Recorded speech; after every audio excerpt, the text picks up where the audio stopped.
گنج دنیا برکشیدم ارزشی مادر نشد. گنج دنیا برکشیدم ارزشی مادر نشد. سیم و زر را برکشیدم قیمتی مادر نشد. آن که خوردم هر لذیذه در تمامی عمر خود،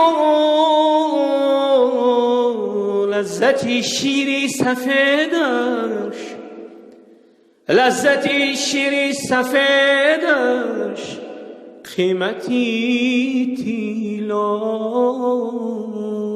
نشد. رضای حق رضای مادران است، رضای او بجو کعبه همان است. با ایشان گو سخن قولا کریما، به خدمت باش چون عبدا ندیما، به خدمت باش چون عبدا ندیما. چرا غم میخوری از بحر مردن، مگر آنان که غم خوردن نمردن.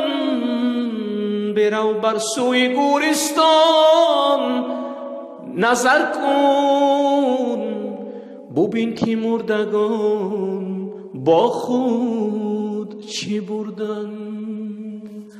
چرا غم میخوری از بحر مردن، مگر آنان که غم خوردن نمردن. برو بر کنج گورستان گذر کن، ببین که مردگان با خود چی بردن. ببین که مردگان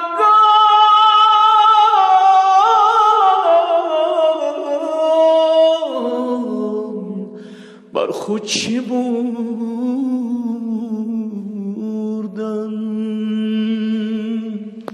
گنج دنیا برکشید